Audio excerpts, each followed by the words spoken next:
पण नंतर focus इंडियनचा focus कुठे हरवला? जर मी बिग बॉस बघितलं असतं ना, तरी मला कळलं नसतं की का भांडतायत ही लोक. हे दिसायला भांडतायत, हे मुद्द्यांसाठी भांडतायत.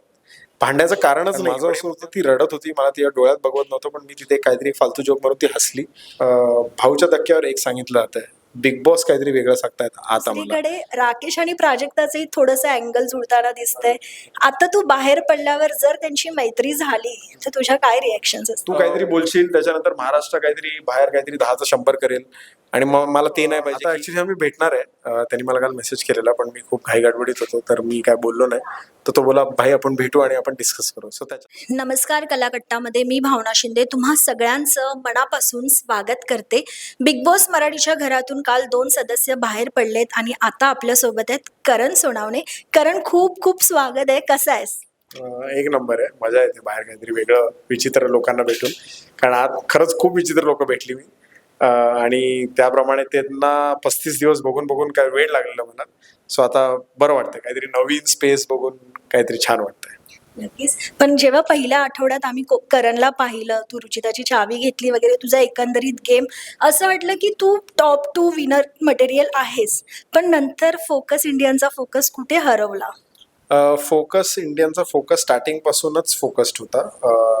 लोकांना हे वाटतंय की करणनी काय गेम केला, चावी घेतली तिच्याकडून वगैरे. पण नॉर्मली फोकस इंडियन असाच आहे आयुष्यात. मित्रांबरोबर असेच बेट लावतो. ते हरल्यानंतर त्यांच्या गोष्टी देत नाही, आणि मी जरी हरलो तरी मी गोष्टी त्यांच्याकडून मागत नाही, बिकॉज आमचं हे क्लिअर आहे. सो तेच झालंय की लोकांना हा वाटलं की अरे काय गेम खेळून गेला हा. पण माझ्यासाठी ही नॉर्मल गोष्ट होती. मी खरा राहिलो.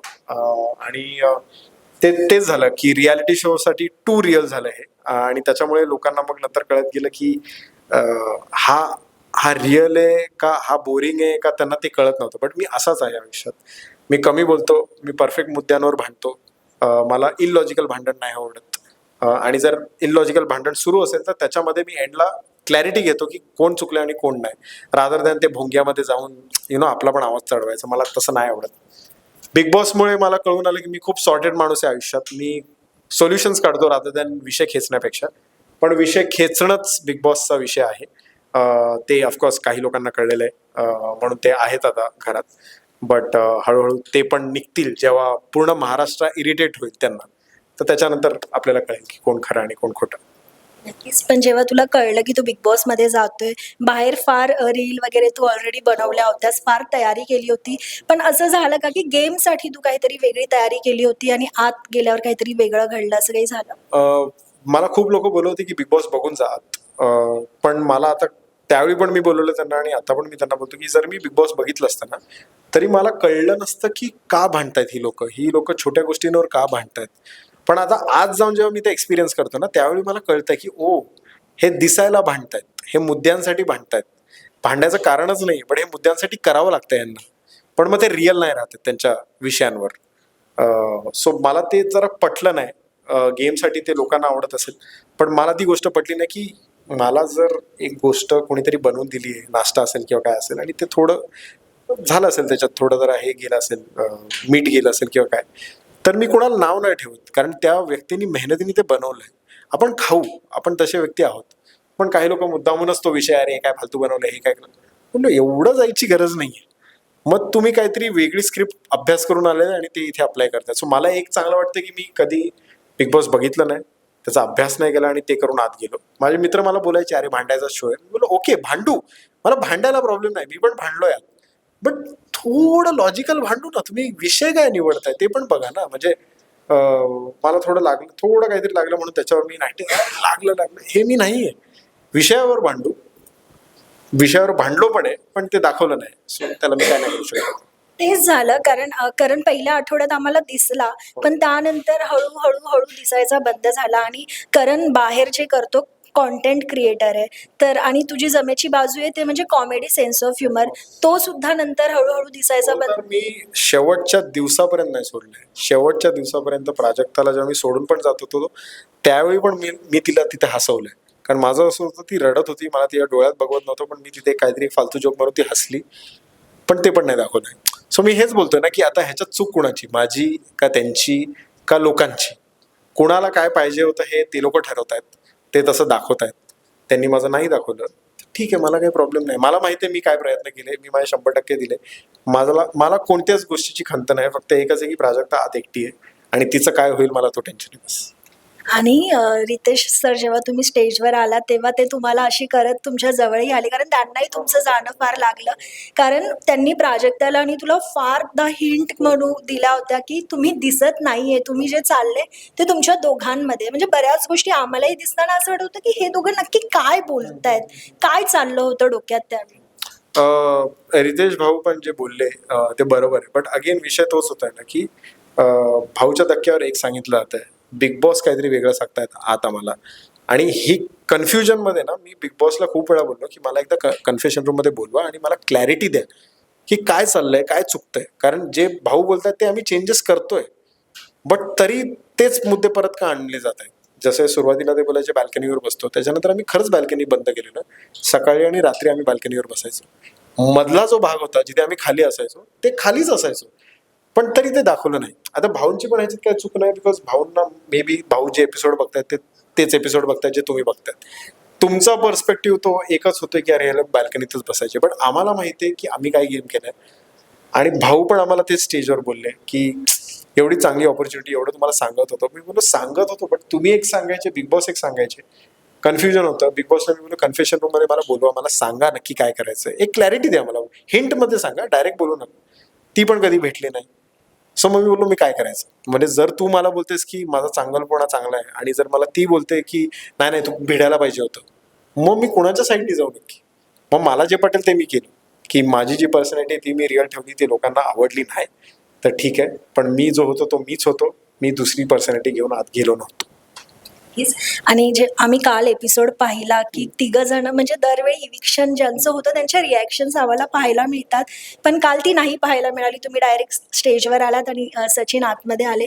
तुमच्या दोघांची रिॲक्शन पाहायची राहून गेली. काय रिॲक्शन होती तुझी? तुला वाटलं की मी रितेश सरांना भेटेन, की तुला वाटत होतं की नाही मी दारातून आत जाईल?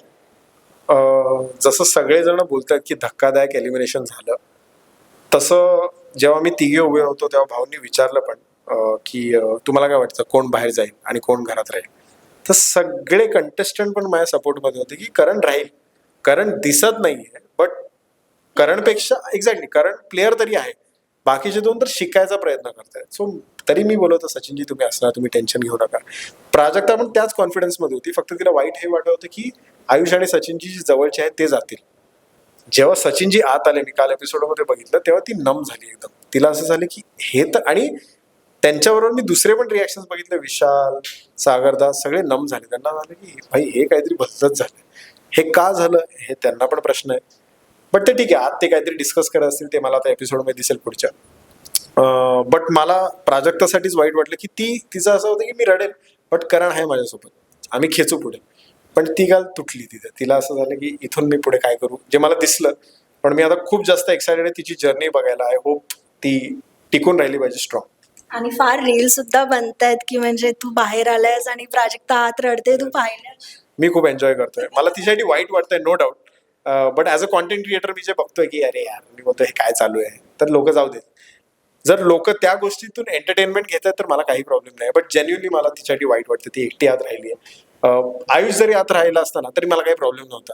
पण आम्ही तिघेही जे आमचा एक बॉन्ड होता ना, तो एवढा ब्युटिफुल होता की तिच्या, म्हणजे तुम्ही विचार करा, तुम्ही घरी गेले आणि तुमचे आई बाबा नाही, मग तुम्ही काय फील करणार. तेच तिच्यासाठी झालं की अरे आत्ता होते आणि आत्ता गेले.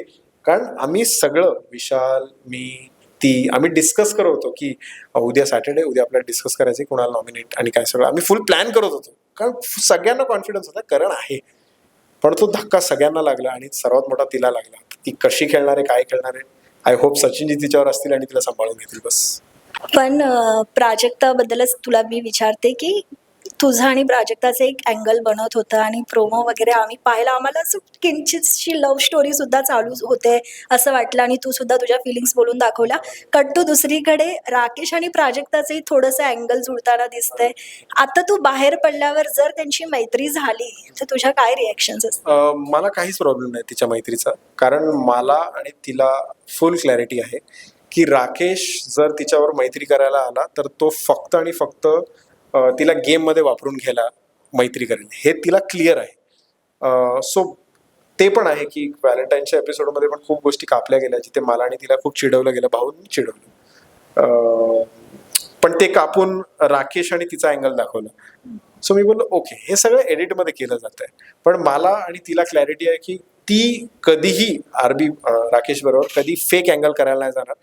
ती माझ्यासोबत पण फेक ती कुणासोबत पण फेक अँगल नाही करणार, बिकॉज ती तशी नाहीच आहे. आणि मी हे ठाम बोलू शकतो. आणि जर तिने केला तर मी खरंच खूप सरप्राईज होईल. मी बोलेल की भाई तू खरंच बाप गेमर झाली मग आता. पण ती नाही करणार, मला माहिती ती तशी नाही. ती असं आहे की एकतर मी ट्रॉफीपर्यंत जशी आहे तशीच जाईल किंवा मी बाहेर निघेन. ती 2 मध्येच खेळणार. ती काहीतरी वाईट फालतू दिसायला ती काही गोष्टी नाही करणार, असं आहे तिचं. पण करणला नक्की आता आम्ही प्रोमो पाहिले, एपिसोड पाहिले, ते थोडं तू म्हणतोयस की कट करून दाखवलंय वगैरे, नक्की काय फिलिंग्स आहेत महाराष्ट्राला ऐकायला आवडते? माझे फिलिंग्स यासाठी एकदम प्युअर आहेत, एकदम जेन्युइन आहेत. आता त्याच्यावर मी कसं आहे, तर जास्त बोलायला गेलो ना तर मग असं होईल की मी तिची बाजू मांडलीच नाही. बिकॉज आम्ही काहीतरी शेवटी बोलणार होतो, ती मला बोललेली जे आमच्यामुळे तो डान्स झाला लास्ट एपिसोडमध्ये वगैरे, आणि त्याच्यानंतर ती मला बोललेली की मला तुझ्याशी काहीतरी बोलायचं आहे. पण ते इनकम्प्लीटच राहिलं बिकॉज मी अचानक बाहेर पडलो आणि त्याच्यामुळे ती जास्त रडली. तर मी बोललो ते जे काय आहे ते मनात ठेव, आता नको बोलूस, बिकॉज आता गेम खेळायचा आहे तुला. आता गेम खेळणं महत्वाचं आहे. तू काहीतरी बोलशील त्याच्यानंतर महाराष्ट्र काहीतरी बाहेर काहीतरी 10चं 100 करेल. आणि मग मला ते नाही पाहिजे की ॲज अ मुलगी तू गेली आहेस, तू स्ट्रॉंग राहा, नंतर बाहेरून आपण जे काय करायचं ते करू, पण आता गेमवर लक्ष दे. म्हणून मी तिच्या डोळ्यात पण नाही बघितलं. ती बोलवते की डोळ्यात बघ काय आलं तू बघत नाही.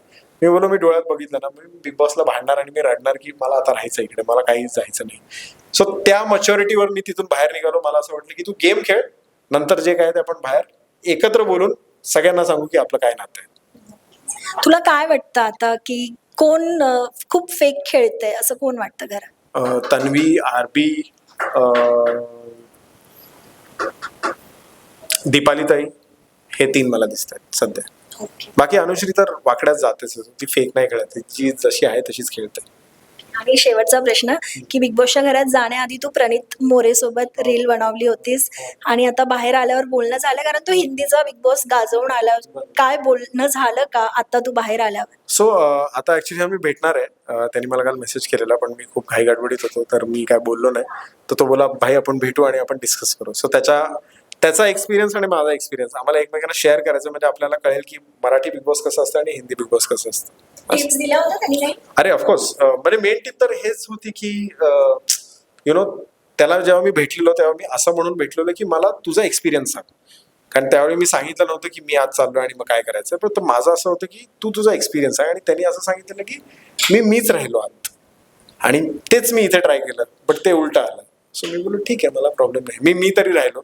आज जाताना पण मान वरती ठेवून गेलेलो, बाहेर पडताना पण मान वरती ठेवून आलोय, ह्याचा सर्वात जास्त अभिमान आहे. बाकी लोकांना काही बोलू दे, कारण लोक तर बोलणार आहे. कोणाकोणाला आता मी प्रूव्ह करत बसू की अरे नाही, मला नाही, असं नाही, मी खेळलो, मला माहिती आहे. नक्कीच. तर आता वेळ कमी आहे, आम्ही येऊ आता पुन्हा पुन्हा तुझ्याशी गप्पा मारायला. तू नवनवीन गोष्टी घेऊन ये प्रेक्षकांसाठी. याच शुभेच्छा. Thank you so much. Thank you so much.